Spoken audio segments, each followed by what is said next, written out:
The artist's brain is an independent variable. When brought into the everyday world, their senses find meaning in even the most mundane observations. The reaction must only be told by the artists themselves. I'm Loverboy, and this is an experiment. Today's guest is a multi-instrumentalist, producer, singer, and all-around funk guru. Beginning in New York and making his way to San Francisco, he has found himself creating music that is used by creators around the world. Finding his name through his inspirations, Shuggie Otis and Michael McDonald, he began his journey by releasing 30 free tracks and making a name for himself in the music community. Please welcome today's guest, Otis McDonald. Welcome. Woo woo! Hey, what's happening? How you doing, man? I'm doing so good, and I'm really excited to have you on here and to hear a bit more about what your musical experience has been like. Oh man, well, shoot, thank you for having me on. I'm honored to be on this podcast. I appreciate you. Well, so you have been playing instruments for as long as I could find doing my research. It seems like in the past few years, you really found as an artist and as a creator your own sound and your own place in the industry. What did that journey look like? How did that start? You put out 30 free tracks that kind of changed everything for you, and now you're the beat and funk guru on Instagram as well, and YouTube. And YouTube, yeah. Well, YouTube is that is where it all started for me. Well, actually, if I back it up, I moved out to the Bay Area when I was 19, and that's 19 years ago. So half of my life ago. How about that? And I had goals and aspirations of, being a quote unquote rock star or whatever you want to call it, which it had been my dream since I was a little kid. From the first times I saw the Beatles play Shea Stadium, saw that footage when I was like 10 or 11. And I was like, that's what I want to do, and I want to be in the studio. And then I started messing around with the studio stuff when I was around 11 years old. And fast forward to, going to college and studying jazz music as a drummer, I realized very quickly that that's not the only thing I wanted to do. And so I came out here where a lot of my favorite funk records were made, and I wanted to pursue a career in writing and recording my own music in the more funk and soul. I hate to use the term neo soul, but that was a thing that really inspired me at the time. Acts like Erykah Badu and D'Angelo, The Roots, and I wanted to figure out a way to kind of tap into that. And so I started putting out my own recordings under my real name, Joe Begale. And, and that's difficult, just trying to get people to be aware of what it is that I'm doing. And so I was just a working class musician here in the Bay Area, just gigging, doing as many gigs as I can just to keep me from having to do a job like waiting on tables, which is something I had done for, 4 years when I first moved out here.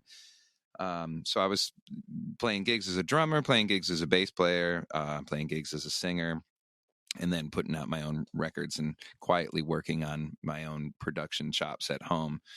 And, at one point I was out on the road. I had scored the biggest gig of my life at the time, which was being the lead singer and keyboard player for the Mickey Hart Band, Mickey Hart being one of the drummers from the Grateful Dead. And that, wasn't my favorite style of music, but I was a fan of the Grateful Dead from when I was a kid. And so, and it was a great opportunity to get paid, get fed, and, live the life on a tour bus, which is something I had never done before. And when that finished, I was back to reality. Like, okay, now I got to get gigs. The only difference is, when you are in a town that you live in and you go out on a major tour, people just kind of think you're gone. And so I couldn't really get gigs. But then this opportunity came up where a friend of mine from music school, from college, he had started working at YouTube, and he was a part of the team that was putting together the first YouTube audio library, which was royalty-free music. And he and the rest of the team, basically they were just starting by contacting people that they knew who might be interested in the opportunity. And we all had to kind of audition basically to get the gig. And that audition consisted of me sending a reel of, music that I had written and recorded on my own. And I tried to make it as diverse as possible and then hope that I would get a contract. And then I was able to get one for 10 songs. And then those original 10 songs were just instrumentals that I released under my name, Joe Bigale, through YouTube's audio library. And then they came back and asked if I wanted to do more. And then they asked if I could make music that fit in like the hip hop category, because they were kind of lacking in that department, and hip hop being the most popular music in the world. I was like, yeah, sure, whatever. I needed the work, and I love hip hop music, and I had always wanted to experiment with making beats, but I never really did. And my favorite artists were cats like, Jay Dilla being the number one for me, but then like Madlib, Q-Tip, Dr. Dre, basically all these cats that sampled soul, funk music and jazz music, which was the music I was making on my own. And this was a royalty-free library, and I couldn't give them music. I couldn't give them beats where I was sampling classic soul. So I started experimenting with taking these little fragments of ideas that I would always have and just try to record them really quick and not worry about them being perfect, and then sampling them and making beats out of them. And then that became really, really inspiring to me. I had never messed around with sampling. And I know a lot of these producers I mentioned before, I mean, the reason they get into sampling is because the only instruments they could really afford were like a sampler. And so they wanted to make music out of music that was already made before. And like, guys like Dilla were just like masters at chopping up these things and making it completely his own thing. But for me, I was coming from this different place of being like a writer, and that having to face that daunting task of writing a song from beginning to end. And then all of a sudden that just kind of went away, because I was like, wait a minute, I could just come up with a little idea and then I can sample it and then react to it like I would if I was playing on drums in a band and improvising. And so it became a composition tool for me. And now I just do it all the time. It's like I just love the idea of just throwing any sound into a sampler and just pitching it up or slowing it down, and finding a new sequence that just kind of acts as like a conductor for me, that I can then learn what the song is, even though I'm creating it. You know what I'm saying? Absolutely. Yeah. And so, and that music was very different than what I was releasing under my real name. And I didn't want to confuse the fans. And I say that with quotations because I didn't have any fans under, other than, maybe a few people in the Bay Area. But I just felt strongly enough that I should put it under a different name. And then I kind of came up with this idea of like, why don't I put it under this name, Otis McDonald, which was based on a song I had submitted to YouTube under my real name, which was inspired by Shuggie Otis and Michael McDonald. Dude, And great. I would use that because it was kind of a catchy name. And I would just put it under this name, and then I would make a YouTube channel that people could come back to if they heard my songs in these videos that were being used, where my songs were being used. And then that would kind of almost function as my website, as a YouTube channel. And it would just be a complete experiment. Like, can an artist that has never existed before start to gain an audience exclusively through this type of distribution? I'm sorry, that was a pretty long answer there, but I hope that made sense. that was exactly what I think people need to hear, is that sometimes to get to the dream, you have to find as many paths that get to that place as possible and take them all. And 100%. you don't always have to spread yourself too thin, but find a way to handle a little bit more than everybody else. And eventually you'll get to the destination. And, the question for this season is, at what point did you know that it was worth betting it all on yourself? And it sounds like that was your time. I mean, you really changed the whole trajectory of your career. Totally. Yeah, it's well, it was a year after that music was placed in the YouTube audio library and available to the public. There were 3.5 million different videos on YouTube alone that had my music in it, What a with a total trip. of something like 7.6 billion views, is what I was told. And I was just like, holy shit, okay.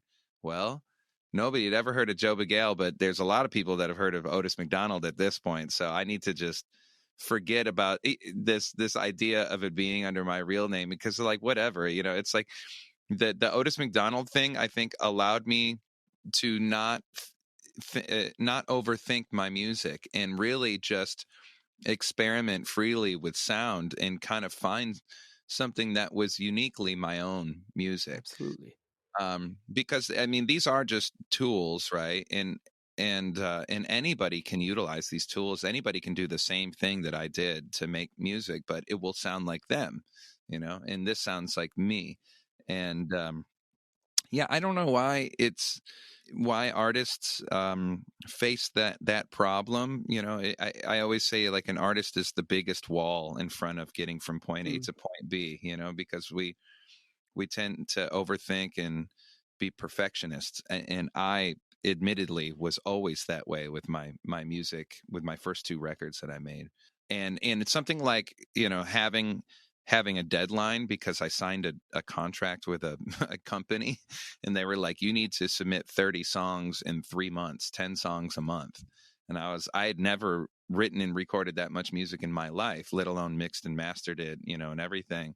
But of course I said yes, because I wanted the opportunity to do it. So it was like getting commissioned to work on my chops, on all of them, playing the drums, the bass, the guitar, the keyboards, mixing it, mastering it, editing it. And and then 3 months later, you look at this body of work you've created and you're like, holy shit, like, I'm so much faster at doing this. I'm so much closer to my heart, in regards to mm, like what I've always wanted to do. But before all of that, when I was just gigging and doing everything I could, I was still doing everything I wanted to do. I knew from an early age that I wanted to be a musician, for a living. I wanted to do the thing that I love, which was make music. And so I would do anything I could that was music related in order to survive. So that was playing gigs. It was also teaching. I was a teacher for 15 years at the California Jazz Conservatory, teaching drums, beginner drum set. I was teaching funk ensemble for middle school and high school kids. I was teaching recording and editing for the college kids, and then I had private lessons as well. And yeah, man, I was just that. I mean, that's what a working musician does. That's what still all of my peers are still doing here in the Bay. Anything you can do to survive in this astronomically expensive place that we live in out here. and for art in general, not only is it expensive, but we're putting ourselves into a position to make life way harder to make money. But Yeah, it's an addiction. I don't think there's many people who sit in a place like you do or I do or a bunch of our peers that are giving themselves a choice to make music or not. Some people are just born with something where it's necessary. It's like drinking water. It's the fuel that totally. allows you to get up in the morning. Yeah, Um, I don't know what else I would do if I wasn't doing music. when you don't need to. That's the amazing part is when you love something that much, you don't need to know what else to do because there is nothing else to do. You make it happen. You not only found yourself in a spot that you were happy and you were doing what you wanted to do, and then found yourself in a spot where you're literally making a career off of making music. You don't have to tour. You don't have Yeah. to play shows if you want. Your job is to sit in a music studio and have the fucking time of your life every day. Yeah, that I don't I feel so thankful, and I feel very lucky that I'm able to do that. I mean, I know I worked at it, and I know I continue to work at it. Absolutely. But like, so well, the other night I had this great producer that I follow on Instagram. His name is Cole Harrison. He goes by The Count, and he's Absolutely. huge. I'm sure you know about The Count. I mean, he's incredible. Well, and you he two happened are to the be. two beat guys. That's you two. That's that's what started everybody else making their videos is Oh, Otis and the Count. oh man. Well, the count is way. I mean, that dude's got like hundreds of thousands of followers. I'm working on it, but his shit is so killing. And he happened to be playing a gig half a block away from my studio on Sunday, and I was like, dude, you need to come over. We need to do an impromptu like live stream. And we had been messaging each other a bunch, but it was so cool to like hang in person. We made music till like 3 a.m. the other night. It was just so much fun. But one thing that we were talking about, so he just put out this track with this guy Mark Rebier. Do you know Mark? Absolutely. Yeah, I've heard the track. It's phenomenal. Yeah, the track is killing. And Mark is hilarious, dude. Like, I first got hip to him during the pandemics. Some of my friends were sending me videos, and he's incredibly talented as well, obviously. And I don't know Mark personally, but I know that if we hung out, we would have a blast together. But I know that, Cole had just made that track, and I'd seen some videos of them having fun in the studio. So we were at some point we were just talking about how much fun it is to make music. And he was talking about Mark saying it's like, it's criminal that I get paid to do what I do. It's like, because I have so much fun doing what I do. And man, that resonated with me because I feel that same way. Like sometimes I feel guilty. Hmm. Like, am I supposed to Imposter be doing syndrome. something? Am I supposed to be doing something else? Like this, is this really work? Because it doesn't feel like it. I mean, there are aspects to it, like this constant release schedule, these videos that I make. Like, I mean, that's a lot of work, but I still tend to try to find, um, the optimism in it, or the creative. I try to find that creative inspiration in every Absolutely. aspect to it that keeps me moving. Um, but now it's starting to get to a point where it's like it's overwhelming how much work there is to do because I do it all myself pretty much, and Yeah. and I'd like to I'd like to, I'm starting to bring on people to help me so I can get back to just making music every day. Yeah. It's a trip. And before we wrap this up, I wanted to ask one more question, which is also seems to be a big part of your life, at least from my perspective on the other side of Instagram, which is the fact that you're also a father and Mm. sitting in a music studio every day. What is it like kind of having that duality? Well, I think a lot of musicians or artists, I should say, worry about that moment, or if them and their partner get pregnant, it's like, what is that going to mean for their art? And because it is demanding, there Hmm. it requires a lot of your time and focus and energy to be spent on these human beings that are dependent on you. But one thing that they're dependent on is you succeeding. Mm. And so what has happened for me is that it's made my work, my art, everything that I do so much more meaningful, because music is such a self-involved thing. It's a Absolutely. self-involved career. And when I first got married, it all of a sudden started to become more meaningful, because I wasn't just doing it for myself. I was doing it for my wife as well. Hmm. And now that we have kids, it's like I I come in here every day, and I treat my job, which is being a musician and a producer. Hmm. I treat it like a job. I come in here every day from like 9 to 5 or 10 to 6 or whatever, and I know that I have this X amount of time to come in here and focus and get as much work done as possible, so I can turn it off and go home and be dad and Yeah. husband and best friend, to my kids and to my wife, and it's just made me a lot more focused, because the work is a lot more meaningful. Well, And it's the best, and it's so cliche to say, but it is the best decision I've ever made, is having kids, and it's amazing. Well, an absolutely huge congratulations about the new baby Oh, thank and you. really Thank you. finding such an incredible career that doesn't only help you out, but is inspiring so many other people to go create and to make videos and to make music. And it was an absolute pleasure to talk to you, man. And I look forward to speaking some more and hopefully having you back on the podcast one day. Oh, man, you too. Thank you so much for having me. And I would happily jump on and chat with you more about this on the podcast or off, whatever is clever. I would love it. My life's an open book. So, well, we look forward to having you back on. And to everybody listening, I am Otis McDonald, and this is an experiment.